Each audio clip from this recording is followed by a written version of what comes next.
पहलगाम में जो हमला होता है उसकी प्लानिंग में एक बड़ी इंटरेस्टिंग बात सामने आती है। इस हमले में एक पाकिस्तान आर्मी के एसएसजी पैरा कमांडो को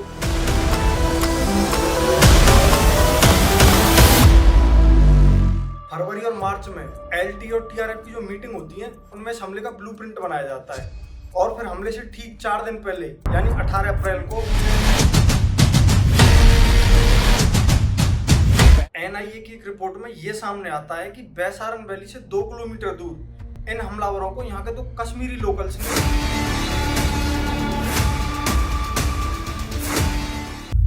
जिन्हें इस मिशन के लिए हायर किया गया था और पहलगाम की लोकेशन को टारगेट करने के पीछे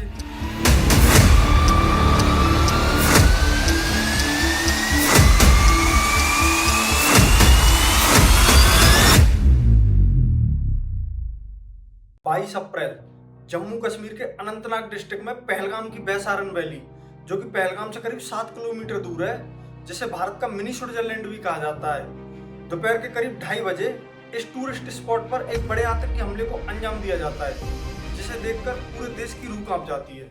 यह आतंकी हमला 2008 के मुंबई हमलों के बाद भारत में नागरिकों पर हुआ सबसे बड़ा आतंकी हमला था।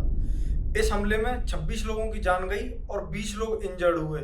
वहीं इस आतंकी हमले में लोगों को उनके रिलीजन के आधार पर टारगेट किया गया। एक विक्टिम मुस्लिम थे, सैयद आदिल हुसैन शाह, जो वहीं के लोकल खच्चर चलाने वाले थे। उन्होंने एक आतंकवादी से उसकी बंदूक छीनने की कोशिश की और फिर उसे गोली मार दी गई।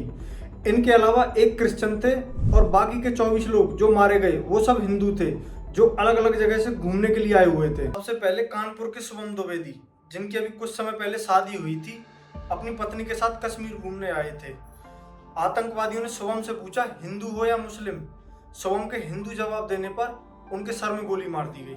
वहीं हरियाणा के 26 साल के विनय नरवाल, जो भारतीय नौसेना में लेफ्टिनेंट थे, जिनकी हमले से 6 दिन पहले शादी हुई थी, ये हनीमून मनाने अपनी पत्नी के साथ यहाँ आए हुए थे। इनकी पत्नी का एक वीडियो वायरल हुआ जिसमें वह यह कहते हुए सुनाई देती हैं कि वो अपने पति के साथ भेलपूरी खा रही थी कि तभी अचानक वहाँ एक आदमी आता है। उसने कहा कि यह शायद मुस्लिम नहीं है और यह कहते ही तुरंत उसे 3 गोली मार दी जाती है।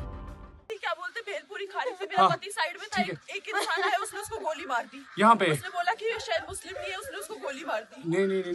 वहीं असम के बंगाली हिंदी प्रोफेसर, जिन्हें कलमा पढ़ना आता था, आतंकवादियों को लगा कि ये शायद मुस्लिम है और उन्हें छोड़ दिया।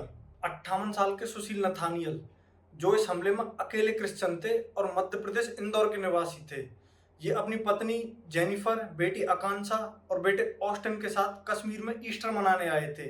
इन्हें कलमा पढ़ने के लिए कहा गया और फिर इन्हें गोली मार दी। उनकी पत्नी ने बताया कि आतंकवादियों के सर पर कैमरे लगे हुए थे, जिससे वे बॉडीज की वीडियो और सेल्फी ले रहे थे। इनके बेटे ऑस्टिन ने बताया कि आतंकवादियों ने लोगों के धर्म की पुष्टि करने के लिए उनके कपड़े भी उतारे। वहीं इस हमले की जिम्मेदारी पहले द रेजिडेंट फ्रंट टीआरएफ नाम के एक आतंकी संगठन ने ली, लेकिन बाद में उन्होंने इस हमले की जिम्मेदारी लेने से इनकार कर दिया। आखिर इस आतंकी संगठन को बनाने के पीछे किसका हाथ है? जिन आतंकवादियों ने मासूम लोगों पर हमला किया वो कौन थे और उनकी ट्रेनिंग कहाँ हुई? क्या इस हमले की लोकेशन पहले कुछ और थी, बाद में इसे बदलकर पहलगाम किया गया? आखिर इस हमले की वजह क्या थी जिसमें बेगुनाह लोगों की जान गई? आप इस बात से ये अंदाजा लगा सकते हो कि इन लोगों के अंदर कितनी क्रूरता भरी हुई है। सवाल बहुत सारे हैं, आइए इन्हें जानने की कोशिश करते हैं।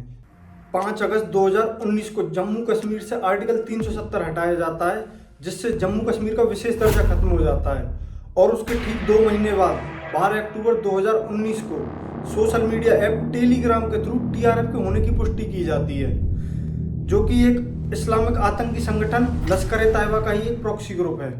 आर्टिकल 370 हटाए जाने के बाद ये लोग जानते थे कि बाहर के लोग यहाँ आकर इन्वेस्ट करेंगे, जिससे इनकी मुश्किलें और बढ़ जाएंगी। ये लोग नहीं चाहते थे कि बाहर के लोग यहाँ आकर रहें। इसी बात से इन लोगों ने यहाँ के लोकल लोगों को भड़काना शुरू कर दिया। टीआरएफ को बनाने के पीछे लश्कर-ए-तैयबा जैसे बड़े आतंकी संगठनों से इंटरनेशनली ध्यान हटाना था और इन ग्रुप्स की फंडिंग करने के लिए पाकिस्तान 2018 में फाइनेंशियल एक्शन टास्क फोर्स की ग्रे लिस्ट में था। एफएटीएफ एक इंटरनेशनल ऑर्गेनाइजेशन है जो दुनिया भर में टेरर फंडिंग और इससे रिलेटेड एक्टिविटीज को मॉनिटर करती है। 2 साल पहले जब टीआरएफ ने कश्मीरी पत्रकारों को धमकियां दी थी, तब 5 जनवरी 2023 को मिनिस्ट्री ऑफ होम अफेयर्स ने इसे यूपीए के अंतर्गत एक आतंकी संगठन डिक्लेयर कर दिया था। इस टेरर ग्रुप के मेंबर शेख सज्जाद गुल को भी यूपीए के 4थे शेड्यूल के अंतर्गत एक आतंकवादी घोषित कर दिया था।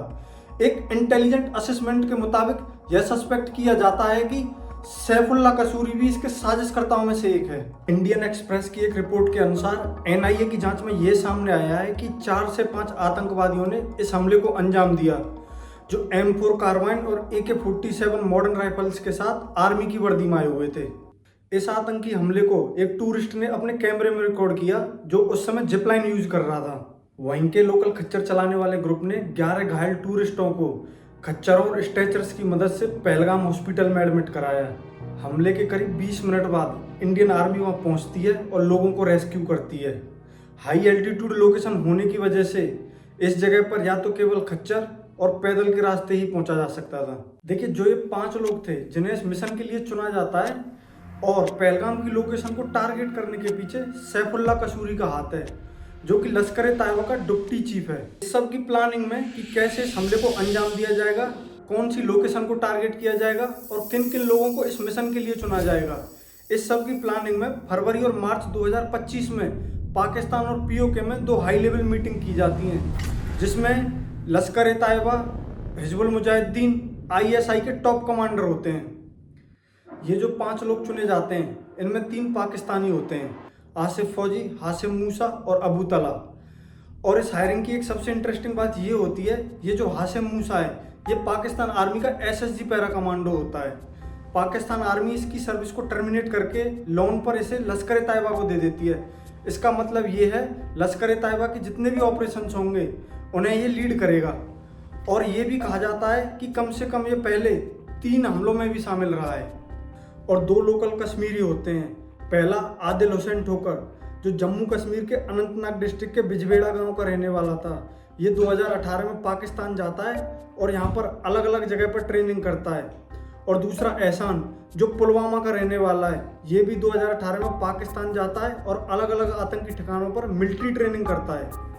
इन लोगों को ट्रेनिंग के लिए पाकिस्तान और पीओके में अलग अलग आतंकी ठिकानों पर भेजा जाता है। सवाई नाला कैंप, जो पीओके के मुजफ्फराबाद में पड़ता है, ये LT का एक मुख्य ट्रेनिंग सेंटर है।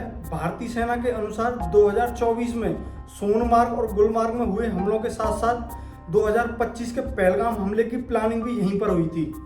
जंगल मंगल कैंप, जो पाकिस्तान के खैबर पख्तून प्रांत में पड़ता है, ये भी LT का एक महत्वपूर्ण ट्रेनिंग कैंप है।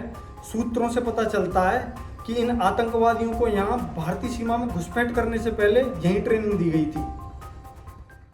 मरकज तैयबा, जो पाकिस्तान के मुरीदके में पड़ता है, इस जगह पर इन्हें हथियार चलाने की ट्रेनिंग और धार्मिक शिक्षा दी गई थी। फरवरी और मार्च में LT और TRF की जो मीटिंग होती है, उसमें हमले का ब्लूप्रिंट बनाया जाता है। और फिर हमले से ठीक 4 दिन पहले यानी 18 अप्रैल को इन आतंकवादियों को फाइनल इंस्ट्रक्शंस दी जाती हैं और इस हमले की लोकेशन को होटल से चेंज करके पहलगाम की बैसारन वैली कर दिया जाता है। और फिर 22 अप्रैल को जम्मू कश्मीर के पहलगाम घाटी में इस खौफनाक मंजर को अंजाम दिया जाता है, जिसमें मासूम लोगों की जान जाती है। भगवान उनकी आत्मा को शांति दे।